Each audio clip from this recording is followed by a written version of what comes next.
Hoy tenemos dos temas gruesos en este bloque. Arranquemos por el tema de la reforma pensional, que sí pasó en la plenaria del Senado, pero ayer el presidente Gustavo Petro salió a decir que aunque lo aprobado era un umbral de 2.3 salarios mínimos para cotizar en Colpensiones, él iba a proponer a la Cámara de Representantes que subiera nuevamente a 4. Muchos dicen que esto es darle la espalda a ese acuerdo en el que se llegó y a ese consenso al que se llegó con el Partido Liberal. Jorge Iván. Pues a ver, el presidente Petro nos ha acostumbrado a que es impredecible.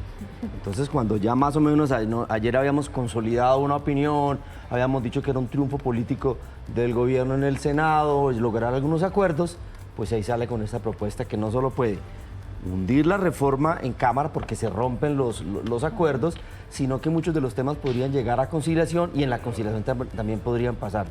Yo ahí tengo una teoría y es que me da la impresión de que el presidente a veces quiere pasar más a la historia que gobernar.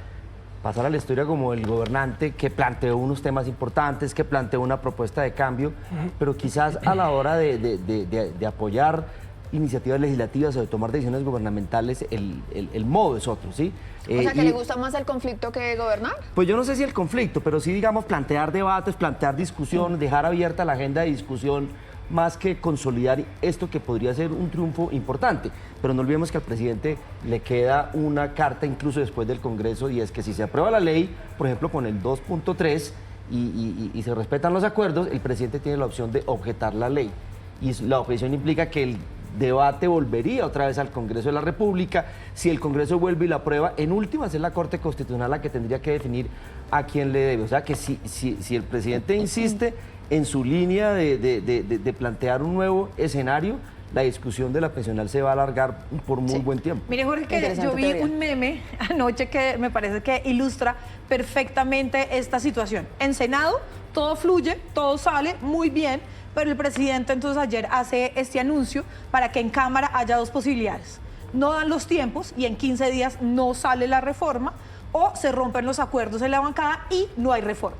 Entonces, ¿esto qué es? Es el gobierno del presidente autosaboteándose. Entonces, ¿qué estamos haciendo? Y esa es de verdad una gran preocupación, porque esta reforma que se veía en contra de los tiempos, que logra, si todo sale bien y si el presidente no se inmiscuyera más de lo necesario, saldría adelante. Entonces, el mismo presidente pone en riesgo su propia reforma. La ministra de Trabajo va a estar preocupada hoy. Yo estaría. Yo voy al fondo de los efectos de esta propuesta. Acá ya es directamente ridículo, absurdo hablar de un sistema de pilares. Es la creación de una megapirámide pensional únicamente administrada. En algún momento a mí me pareció escucharle, quizá me equivoque, que en todo caso era mejor, o para la mesada pensional era mejor cotizar 4 en Colpensiones que bajar el umbral. Solamente el 95-96% de los trabajadores cotizan por debajo de 4 salarios mínimos. Por lo tanto, el 96% de los trabajadores del país únicamente estarían en Colpensiones. Esto es pues el fin del sistema de ahorro. Claro, acá lo que el presidente está leyendo es que está llamando a los sindicatos a marchar el 1 de mayo, pero con 2.3 pilares, los efectos en las mesadas de Colpensiones. No estoy hablando de si es bueno o malo para el sistema pensional en general, para los intereses de los afiliados concretamente a Colpensiones, que todos sabemos, los sindicatos, los trabajadores del Estado están muy concentrados en Colpensiones, pues 2.3 salarios mínimos es un golpe en la cabeza durísimo porque recorta las mesadas. El presidente entiende eso y un poco es un caramelo para esos sectores. O sea, para quienes están en Colpensiones, un umbral de 4 salarios mínimos es mejor. Claro. Para los que están en Colpensiones afiliados hoy, por supuesto que es mejor porque les llegan más subsidios pensionales si cotizan sobre 4 salarios mínimos. Si queda sobre 2.3, las mesadas, que es la versión que está actualmente, mesadas de personas que ganan 4 o 5 millones de pesos hoy, pueden ver reducidas sus mesadas en el futuro en 20, 30%. Pero recordemos que si los hombres ya tienen 900 semanas y las mujeres 750, la gran les va a tocar. Una minoría de los trabajadores afiliados a Colpensiones entra en el régimen de transición. La gran mayoría de trabajadores no entran en el régimen de transición. Pero mucha gente hoy que nos está viendo podría decir, entonces me van a quitar la mesada. No, pues los que están recibiendo su mesada la van a seguir. Lo hemos insistido, pero para la mayoría de trabajadores no aplica el régimen de transición. A las que toca efectivamente esta reforma pensional, porque recordemos que hay un régimen de transición.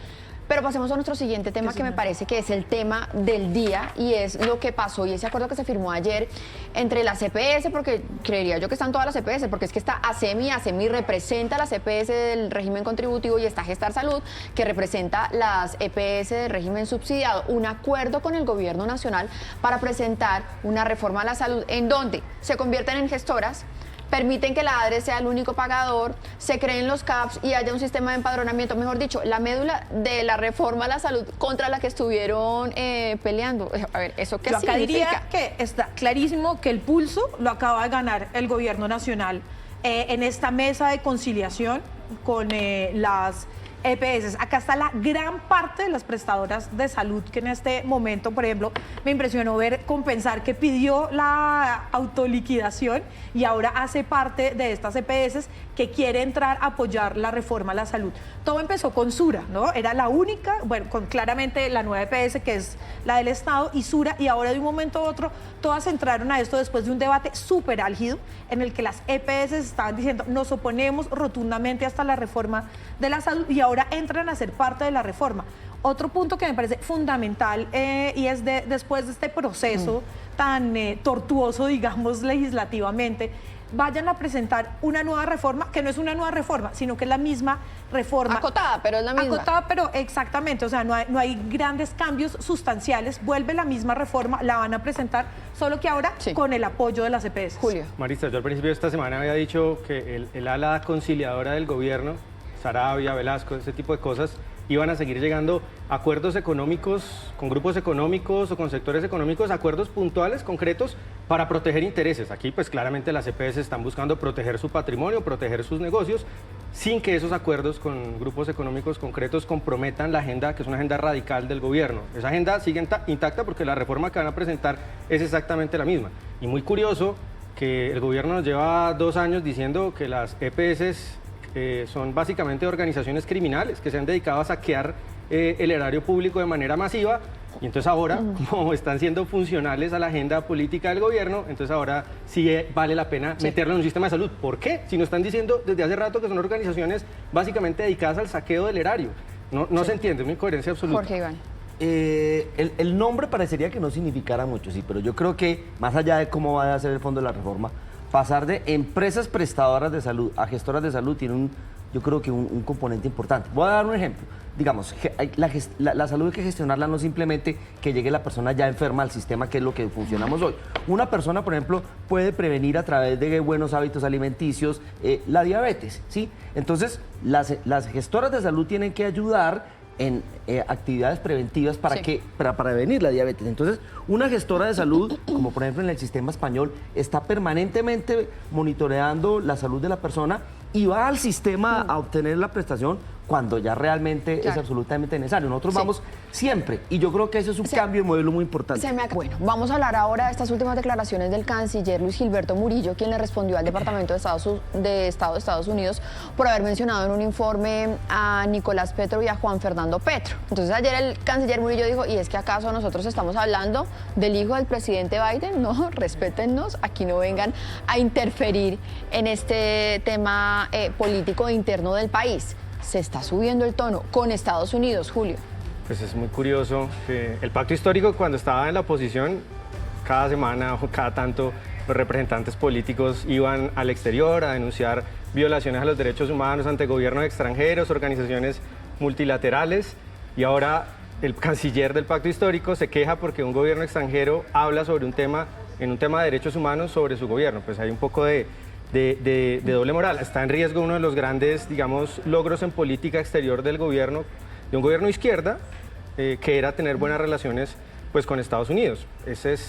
Hay una fragilidad ahí, y yo quiero poner una hipótesis sobre la mesa, porque es extraño un poco la declaración del Departamento de Estado, un poco fuera del tono diplomático, la buena onda que había con el gobierno de Petro. ¿No será que en el ambiente preelectoral de Estados Unidos la estrategia del gobierno de Joe Biden, dada la impopularidad que tiene el gobierno de Petro entre los inmigrantes y los latinos en Estados Unidos, ¿no será que le está haciendo guiños a esa comunidad latina tomando una posición más dura hacia Petro? Yo creo que puede ir por ahí esta declaración, que es un poco extraña y salida del tono cordial con el que venía O sea, tratándose. sí cometió un error el Departamento de Estado al mencionar al hijo No sé si y un al error, hermano del pero yo creo presidente. que es una declaración intencionada de cara a un electorado muy importante, definitivo para elegir quién va a ser el próximo presidente de Estados Unidos, y creo que hay un guiño a esa comunidad que es hostil hacia el gobierno de Petro. Para mí yo creo que una... perdón, Juana, adelante. No, yo creo simplemente que ese guiño es un guiño, si existe, es totalmente inútil.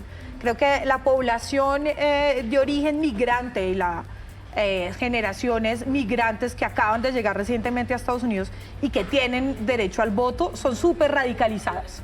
O sea, creo que esas poblaciones ya le hicieron ganar una vez a Trump y creo que ahí ni siquiera tiene margen de maniobra el Partido Demócrata en estados como la Florida principalmente. Ahora, volviendo al tema de centro que nos plantea Mari esta mañana, realmente a mí lo que más me llamó la atención y que me explicó Jorge Iván es que el informe no es un informe con información de inteligencia del Estado, sino que es una recopilación de datos, de notas de prensa, que eso creo que tiene que quedar muy claro, ¿no? No es el Estado y el gobierno de Estados Unidos el que saca un informe hecho por ellos, sino que es a partir de notas de prensa. Entonces eso me llamó mucho la atención y me parece que esta tensión va a deshacerse de todas formas, no me parece Claro, muy y el punto es grave. que sale el informe del Departamento de Estado, el vocero del departamento, le preguntan que si esas informaciones son creíbles, dice que sí, sale la nota diplomática y el Departamento de Estado, el mismo vocero, corrige un poco y dice no, son como notas de prensa, es una exposición fáctica, pero el gobierno del Estado no tiene fuentes de información. Yo creo que en ese sentido el Departamento de Estado reconoce que hubo cierta ligereza. El canciller encargado sube ayer un poco el tono y dice, nosotros no nos estamos metiendo en las investigaciones.